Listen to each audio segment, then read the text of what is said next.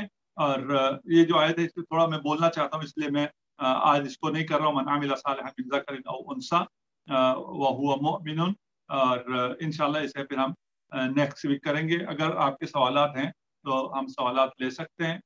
البتہ میں قلم نہیں لایا ہوں، انشاءاللہ یاد رہے گا. بسم اللہ الرحمن الرحیم. السلام علیکم. وعلیکم بسم اللہ الرحمن السلام. الرحیم. السلام علیکم. وعلیکم جی السلام ورحمۃ ویلکم بیک. ویلکم بیک استاد محترم. آیت نمبر جو 19 ہے اس سے ریلیٹڈ کوسچن، سوری 90 جو ہے اس سے ریلیٹڈ میرا کوسچن ہے. آواز آ رہی ہے آپ کو؟ جی بالکل آ رہی، بالکل آ رہی ہے. اوکے ٹھیک ہے. دیکھیے اب ہمیں آئمہ ہدا کی جو زندگی ہے اس سے عدل نظر آتا ہے، احسان نظر آتا ہے، لیکن ایک ہمیں فلسفہ نظر آتا ہے منتخب کربلا کا امام زبانہ سے.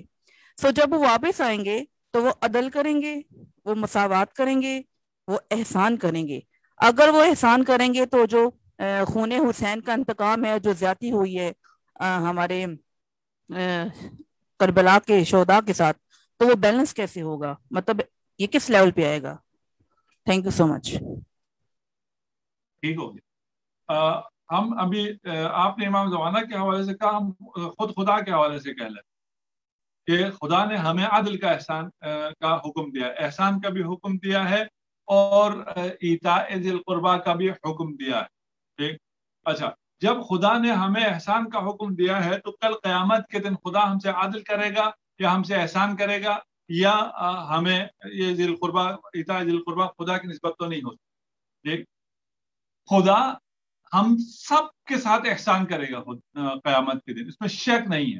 لیکن کچھ لوگ ایسے ہیں جو احسان کے قابل نہیں رہتے ہیں، اور ان سے جو احسان کے قابل نہ رہیں، جنہوں نے خود اپنے آپ کو احسان کے قابل نہ چھوڑا ہو، تو یذل من یشاء ہے، ان کے ساتھ عدل ہوگا اور انہیں سزا ہوگی، اور ان کی سزا پھر کوئی کم سزا نہیں ہوگی. وہ خالدین فیہا، وہ ہمیشہ ہمیشہ کے لیے جہنم میں جلیں گے. اسی طرح جو وہ ہے دشمنان اہل بیت ہے، قاتلین امام حسین علیہ السلام ہیں، ان کے ساتھ وہ احسان کے قابل نہیں ہیں.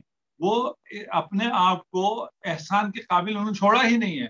یزید کس احسان کے قابل ہے؟ کہ ہم ان کے بارے میں کہیں کہ یزید کے ساتھ احسان ہوگا یا عدل ہوگا؟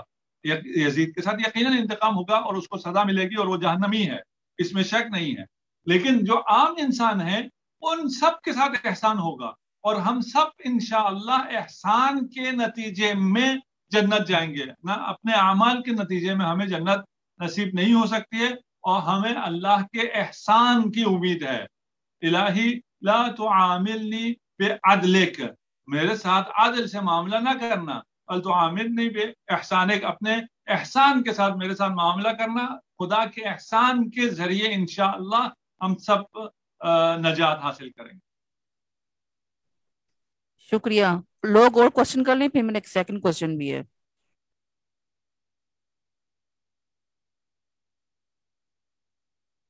السلام علیکم آغا. آپ جسے کہہ رہے تھے کہ احسان وہ ہے، یعنی جو اگر غنی کوئی ہے رشتہ داروں میں تو وہ کرے احسان، یعنی چھوڑ دے، کوئی حق چھوڑ دے، کوئی قرض چھوڑ دے.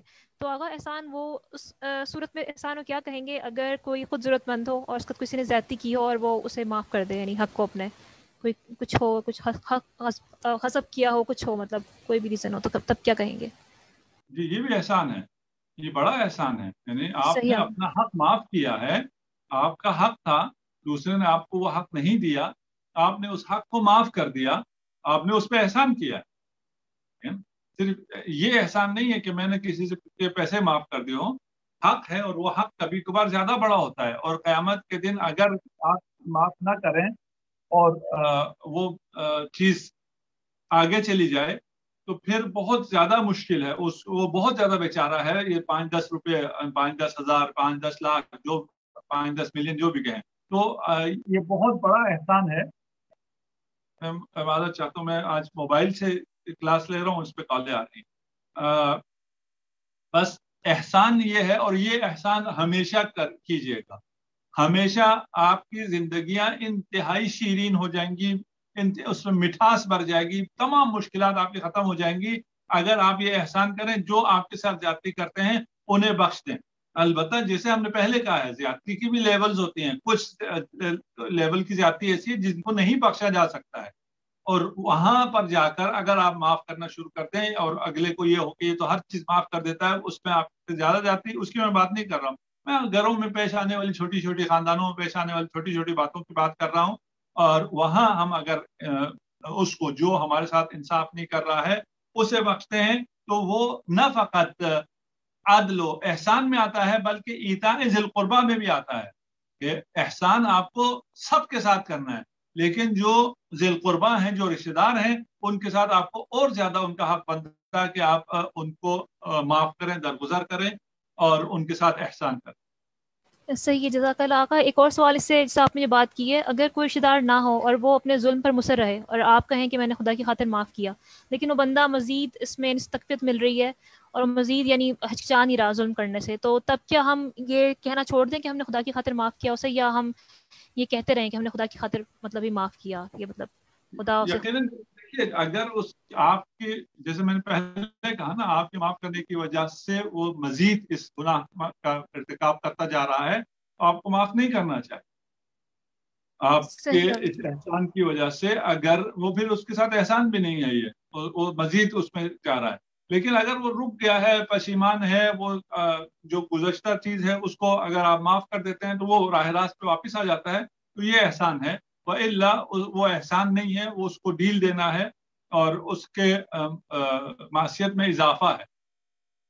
صحیح آگا. تو اب پھر ہم یہ کہنا چھوڑ دیں کہ ہم نے خدا کی خاطر سے معاف کیا. میں یہ بہت پہلے سوال آپ سے نا خواہر فضا کے تھرو کیا تھا, تو آپ نے کہا تھا کہ نہیں, اگر آپ نے معاف کر دیا ہے خدا کی خاطر تو آپ کنٹینیو رکھیں, آپ یہ نہ کہیں کہ میں نے اب بس معاف کرنا اب ختم کر دیا. تو کیا اب اگر آپ نے کسی کو اس طرح معاف کیا لیکن وہ ظلم پہ مصر ہو, تو آپ کہہ سکتے ہیں کہ میں نے اب ختم کیا, میں اسے معاف نہیں کر رہی اور میں خدا پہ چھوڑ رہی ہوں کام اپنا جو ہے مسئلہ معاملہ جو ہے. ہاں دیکھیے ہم یہی کہہ رہے ہیں, اگر آپ کا معاف کرنا ایک دفعہ, یہ دو چیزیں ہیں, ایک آپ کے دل میں ہے اس کو خبر ہی نہیں, دوسرے شخص کو اس بات کی کوئی خبر نہیں ہے, آپ نے اپنے دل میں اس کو معاف کیا ہے, تو آپ کے معاف کرنے کی وجہ سے وہ آپ پر مزید ظلم کرے یہ نہیں ہوگا. ایک آپ کا معاف کرنا جس لیول تک ممکن ہے اس لیول تک کی بات کر رہا ہوں. ہم نے یہ کہا کہ ایک حد کے بعد سے ممکن نہیں رہتا ہے اور وہ پھر باتیں معاف کرنے اور اس سے گزر جاتی ہیں. معاف کرنے کا فائدہ اس سے زیادہ آپ کو ہوتا ہے, آپ کا مقام خدا کے نزدیک بڑھ جاتا ہے, آپ کو سکون ملتا ہے, آپ کو اطمینان ملتا ہے, آپ میں جو حسد اور یا باقی جو غضب, حسد نہ کہوں غضب کہوں, غضب کی آگ ہوتی ہے وہ آپ کو جو نقصان پہنچاتی ہے, آپ اپنے فائدے کے لیے کوشش کریں جہاں تک ہو سکتا ہے معاف کریں. لیکن کوئی لیول اگر ایسا آ جاتا ہے جہاں سے پھر اس معافی کی گنجائش نہیں رہتی ہے تو آپ اس کے لیے بد دعا بھی کر سکتی ہیں, آپ خدا کی بارگاہ میں دعا بھی کر سکتی ہیں کہ خدا ہی اس کو نصیحت کرے اور وہ کرے. جزاک اللہ. جی سر, میں بس آخری کوشچن بے شک مختصر جواب دیجیے گا. آیت نمبر 93 کے تناظر میں یہ اوور لیپنگ کنسپٹ آج کل ہمارے یہاں بڑا پرچار اس کا پروموٹ ہوتا ہے کہ ادھیان کے اندر جو مکسنگ اوور ہو رہی ہے, ٹھیک ہے, آپ اپنے دین کو نہ چھوڑیں, میں بھی اپنے دین کو نہیں چھوڑی, لیکن ہم پک اینڈ چوز کر کے نا اسے وحدت کے نام پر, ہارمنی کے نام پر پریکٹس کرتے ہیں, ٹھیک ہے, تو نہ ہم ادھر کے ہوتے ہیں نہ ہم ادھر کے ہوتے ہیں. تو یہ کیا, یہ دین چھوڑنا نہیں ہوتا, مطلب ہم لوگوں کو کھینچ کے ان ادر ورڈز اپنے دین پہ ہی لا رہے ہوتے ہیں, لیکن اس ایک سافٹ انداز میں, مکسنگ اوور کرنے کے, ہارمونی کے انداز میں, جیسے ہم جیسے ہم محرم کی مجالس سنی لوگ بھی سنتے ہیں, ٹھیک ہے, لیکن وہ اپنے عقائد پہ قائم ہیں, ان پہ کوئی ایسا اثر نہیں ہوتا. اس طرح سے بہت سی مثالیں دی جا سکتی ہیں. کرسچینٹی کے بہت سے ایونٹس ہیں جو ہم اٹینڈ کرتے ہیں. میں یہ جاننا چاہتی ہوں کہ آپ اپنے دین کو بے شک نہیں چھوڑتے, اپنے مسئلہ کو بے شک نہیں چھوڑتے, لیکن مکسنگ اوور یا اوور لیپنگ ہو رہی ہوتی ہے سوشل سرکل کے اندر, تو کیا یہ الاؤ ہے یا آپ ہارڈ ہو جائیں, ریجڈ ہو جائیں اپنے ہی موقف پہ؟ دیکھیے یہ سرے سے اسلامی موقف نہیں ہے کہ آپ اپنے دین کو نہ چھوڑیں, ٹھیک ہے نا, یہ اسلام کی تعلیمات کے سراسر خلاف ہے. ہمارے معاشرے میں بہت زیادہ مشہور ہے اور بہت زیادہ علماء اس بات کو کرتے ہیں کہ اپنا دین چھوڑو نہیں, دوسرے کا چھیڑو نہیں وغیرہ.